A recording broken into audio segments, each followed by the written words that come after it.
लगातार कह रहा हूं, अब भी कह रहा हूं, आज भी आपके माध्यम से कह रहा हूं, आगे भी कहता रहूंगा। यही बात पुण्य प्रसून वाजपेयी जी ने कही, यही बात रवीश कुमार जी ने। टीवी देखना बंद करो, ये जो गोदी मीडिया है इसको देखना बंद करो। इसका जो झूठा प्रचार है, गलत प्रचार है, इससे तुम पूरी तरह से दूषित ना हो जाओ। 25-25 करोड़ रुपए दाम लगाया जा रहा है एक एमएलए का, जो राजस्थान की तरफ से जो निकल के आ रही हैं, गुजरात की तरफ से। गुजरात में 8 एमएलए जो हैं उन्होंने रिजाइन भी कर दिया कांग्रेस के। तो ये सब क्या है? चुनाव के अलावा, सत्ता के अलावा बीजेपी को कुछ नहीं दिखता। नई दिल्ली रेलवे स्टेशन से लेके वहां तक, एयरपोर्ट तक, जो एयरपोर्ट मेट्रो कहलाती है, ये रिलायंस वाला उसे छोड़कर भाग गया था। पहले उसने तो बनाई थी और बाद में चलते हुए कि मुझे इसमें घाटा हो रहा, छोड़ के भाग गया उसे, और तुम उन्हीं हाथों में देने की बात कर रहे हो। तो ये सब कुछ सोचने की जरूरत है कि जिनमें डॉक्टर्स को, नर्सों को, पैरामेडिकल स्टाफ को, सुरक्षा स्टाफ को, उनको 5-5 महीने से तनख्वाह नहीं मिली, उन पे जो उनके लिए थाली बजवाई, उनके लिए जो अगरबत्ती जलवाई, उनके लिए जो मोमबत्ती जलवाई, दिए जलवाए, उन पे फूल बरसवाए, अरे उस सारे पैसे को और इस पैसे को रैलियों में जो हो रहा खर्च इकट्ठा करके उनकी तनख्वाही दे देते। तो एक मुद्दा खत्म होने के बाद राजनीति करने के लिए ये जो काशी और मथुरा का है, दूसरा मुद्दा शुरू किया गया। नमस्कार दोस्तों, मैं सोनू सिंह और आप लोग देख रहे हैं DS4 न्यूज़। और आज हम चर्चा करने वाले हैं भानु प्रताप जी से, जो कि राष्ट्रीय जनहित संघर्ष पार्टी के प्रमुख हैं और एक निजी तौर पे देखा जाए तो एक एडवोकेट भी हैं। तो इनसे हम एक सलाह लेंगे और एक जो कानूनी जो प्रक्रिया चलती रहती है, जैसे कि हम बात करना चाहते हैं राम जन्मभूमि को लेकर के जो मुद्दा सलटाया गया, उसके बाद धारा 370 को लेकर के। मैं इसलिए इन बातों को चर्चा कर रहा हूं क्योंकि पुराने मसले हैं, लेकिन मैं इसका चर्चा इसलिए कर रहा हूं क्योंकि लगातार जो बिहार में चुनाव में जब देखा जा रहा है, वर्चुअल रैली के दौरान लगातार जो सत्ता में बैठे हुए लोग हैं वो अपनी उपलब्धियां गिनाते हुए सामने आ रहे हैं। लेकिन इस लॉकडाउन के बीच में अब लॉकडाउन 1 कर दिया गया है। अब इसके दौरान ये देखा जा रहा है कि अयोध्या के बाद से कि अब काशी मथुरा का बात चलना शुरू हो गया है।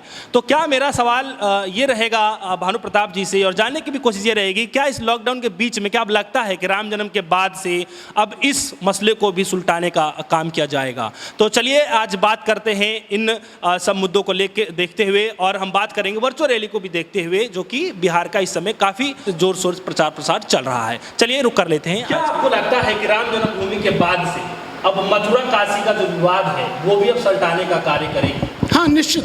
देखिए, मैं नहीं मानता कि इससे सुलटाने का काम करेगी। हाँ, इसको सुलगाने का काम जरूर ये करेंगे लोग। इसीलिए ये जो पहल की गई है, इसीलिए उसका एक बहुत बड़ा कारण भी है कि राम मंदिर बनने के लिए जिस तरह से सुप्रीम कोर्ट की तरफ से हरी झंडी हो गई और उसके पक्ष में जो है फैसला दे दिया गया, तो एक तरह से वो मुद्दा मर गया, दफन हो गया वो मुद्दा।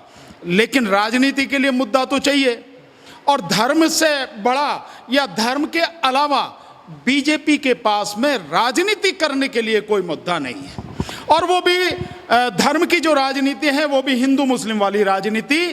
ये जो सांप्रदायिकता की राजनीति है जिसमें बीजेपी पूरी तरह से माहिर है और संलग्न है, तो ये राजनीति अब शुरू हो गई है।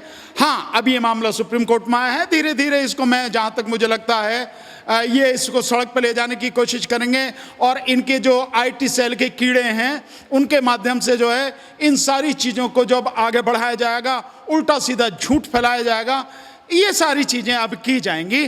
तो एक मुद्दा खत्म होने के बाद राजनीति करने के लिए ये जो काशी और मथुरा का है, दूसरा मुद्दा शुरू किया गया है। लेकिन सर, इस स्थिति में करने का कुछ मतलब समझ में नहीं आया लोगों को कि ऐसे स्थिति में आखिर में क्यों ऐसा बड़ा कदम उठाया जा रहा है? नहीं, देखिए, बहुत सिंपल सी बात है। जो कोरोना का मसला है जिसमें इस तरह से लॉकडाउन रहा, और इसके बीच में बीजेपी ने बहुत ऐसे काम कर लिए जो निश्चित रूप से उसके लिए वैसे करना बहुत बड़ी दिक्कत होती, लोगों का विरोध होता। तो जैसे आप देखें कि बीजेपी शासित 3 राज्यों ने श्रम कानूनों को पूरी तरह से खत्म कर दिया, 3 साल के लिए पेंडिंग कर दिया, मतलब स्थगित कर दिया 3 साल के लिए, तो एक तरह से खत्म ही कर दिया।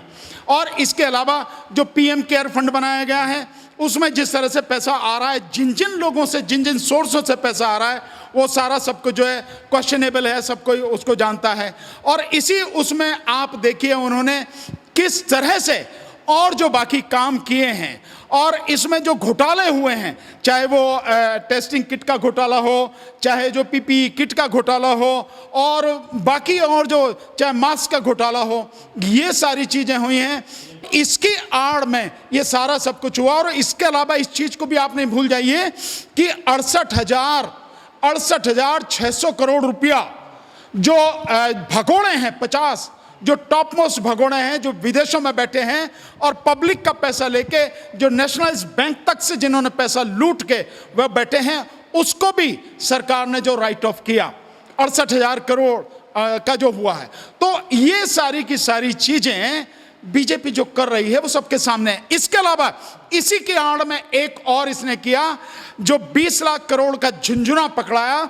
उसी में सबसे लास्ट में आप देखिए उनकी रणनीति देखिए कि जो 12 मई को प्रधानमंत्री ने घोषणा की 20 लाख के झुंझुने की, और उसको एक एक करके 13 तारीख से वित्त मंत्री ने जो लोगों के हाथ में पकड़ाना शुरू किया, और 17 मई को आखिरी दिन 17 मई को उन्होंने जो घोषणा की वो घोषणा की कि हर चीज प्राइवेट हाथों में दी जाएगी, हर चीज निजी क्षेत्र में दे दी जाएगी, यानी सरकार कुछ भी नहीं करेगी।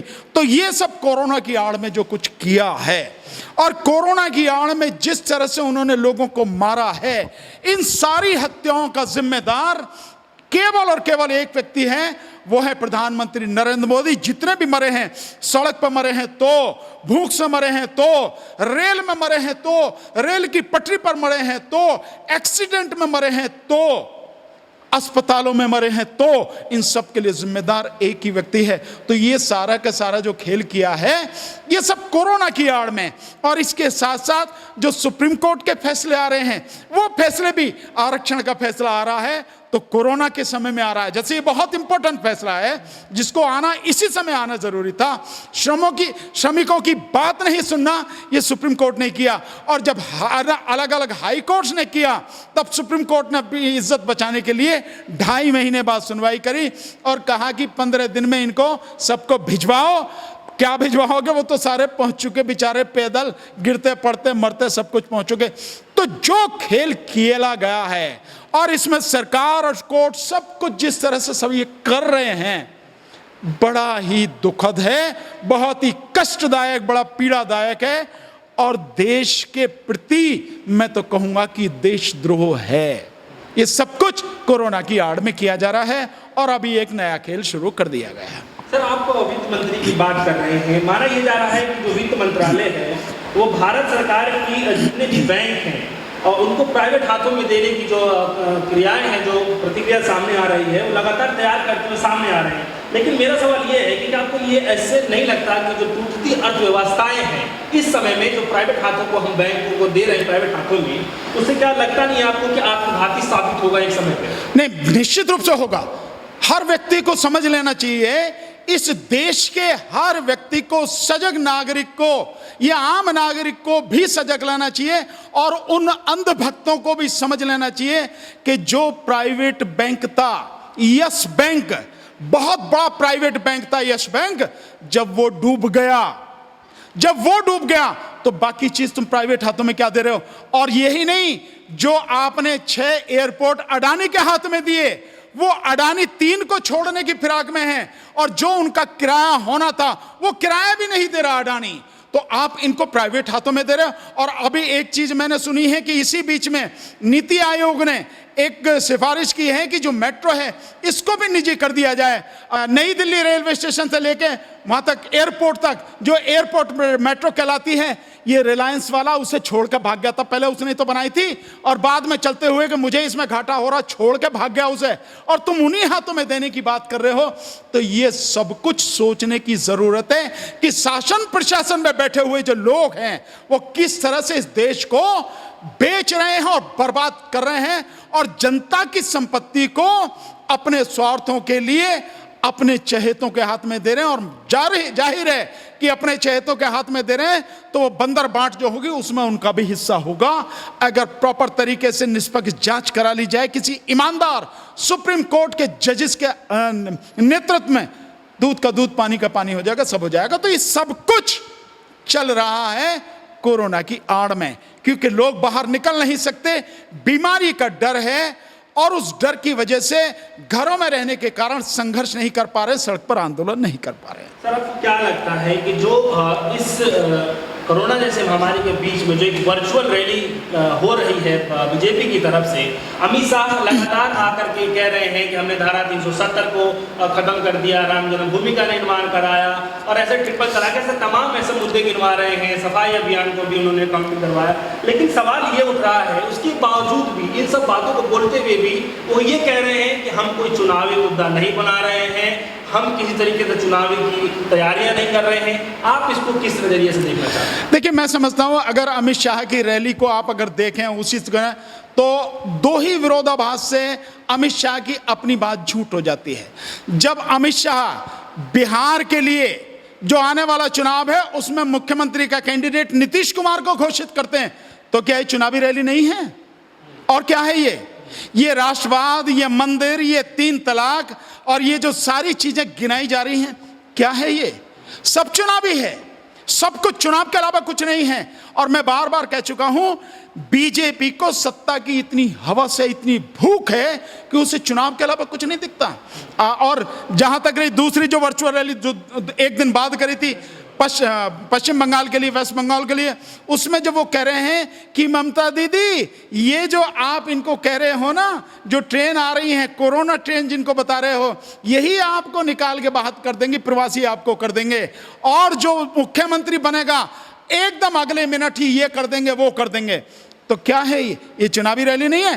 तो अमित शाह, अब चक्कर ये है कि पढ़ा लिखा आदमी हो या कोई पढ़ा लिखा समझदार व्यक्ति उनके भाषण लिखता हो तो उसे ये सारी चीज समझ में आए कि क्या लिख रहा है, इसमें कहीं कंट्राडिक्शन तो नहीं है, कहीं विरोधाभास तो नहीं है।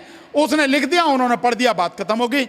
अपने आप में यह है कि जब आप एक तरफ मुख्यमंत्री की घोषणा कर रहे हो, दूसरा तरफ आप ये कह रहे हो कि 1 मिनट, जैसे ही पश्चिम बंगाल में भी जो बीजेपी का मुख्यमंत्री बनेगा 1 मिनट में, अगले मिनट में ये सब कर देगा। ये सब क्या है? चुनावी रैली है। और चुनावी रैलियों पे आप इतना पैसा खर्च कर रहे हो, और चुनाव के अलावा बीजेपी को दिखता नहीं है। जो राज्यसभा चुनाव हो रहे हैं 18 सीटों पर, इन पर क्या खरीद फरोख्त की जो तैयारी हो रही है, अभी सुनने में जिस तरह से आ रहा है, ये जो सारी जो हवाएं आ रही हैं निकल के, 25-25 करोड़ रुपए दाम लगाया जा रहा है एक एमएलए का।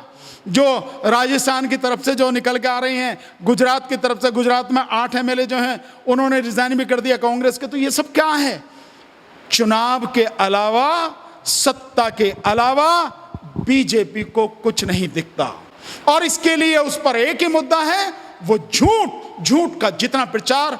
और ये इसलिए सफल है, सिर्फ इसलिए सफल है क्योंकि जो गोदी मीडिया है वो इसको प्रचार को लगातार करता है। हालांकि मैंने बार बार लोगों से कहा है, लगातार कह रहा हूं, अब भी कह रहा हूं, आज भी आपके माध्यम से कह रहा हूं, आगे भी कहता रहूंगा। यही बात पुण्य प्रसून वाजपेयी जी ने कही, यही बात रविश कुमार जी ने, टीवी देखना बंद करो, ये जो गोदी मीडिया है इसको देखना बंद करो, इसका जो झूठा प्रचार है, गलत प्रचार है, इससे तुम पूरी तरह से दूषित ना हो जाओ, इसको बंद करो।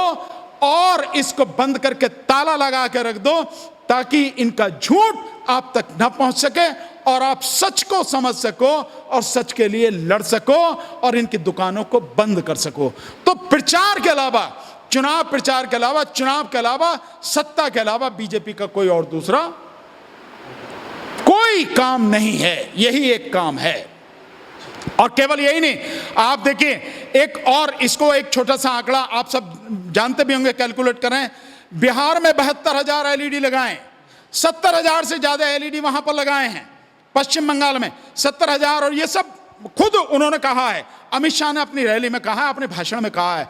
तो एक एलईडी के 20,000 रुपए लगा के तो लगभग 144 करोड़ रुपए केवल एलईडी पे, और बाकी और सब कुछ है। तो मान के चल रहे हैं कि वर्चुअल रैली पर 150 करोड़ रुपए खर्च कर रही है, एक वर्चुअल रैली पर। तो दोनों रैलियों में कितने हो गए? 300 करोड़ रुपए खर्च हो गए। और ये पैसे जो यहां पे दिल्ली में जो एमसीडी के जो हॉस्पिटल हैं, जिनमें डॉक्टर्स को, नर्सों को, पैरामेडिकल स्टाफ को, सुरक्षा स्टाफ को, उनको 5-5 महीने से तनख्वाह नहीं मिली। उन पे जो उनके लिए थाली बजवाएं, उनके लिए जो अगरबत्ती जलवाएं, उनके लिए जो मोमबत्ती जलवाएं, दिए जलवाए, उन पे फूल बरसवाए, और फूल बरसाने में जो उसका एयरफोर्स का जो पैसा खर्च हुआ, अरे उस सारे पैसे को और इस पैसे को रैलियों में जो हो रहा खर्च इकट्ठा करके उनकी तनख्वाही दे देते। जो हमारे जो कोरोना वॉरियर्स हैं वो सारे के सारे 5-5 महीने से बिना तनख्वाह के लड़ रहे हैं। अरे कम से कम उनको तो दे दो। डॉक्टर को तनख्वाह नहीं मिलेगी, पेट में रोटी नहीं होगी, पीने के लिए पानी नहीं होगा, कैसे लड़ेगा वो? लेकिन नहीं, लोग मरते हैं मर जाएं, डॉक्टर भूखे मरते हैं मर जाएं, उसका परिवार बर्बाद होता हो जाए। बीजेपी को सत्ता और राजनीति, और वो भी हिंदू मुस्लिम राजनीति, इसके अलावा कुछ नहीं है।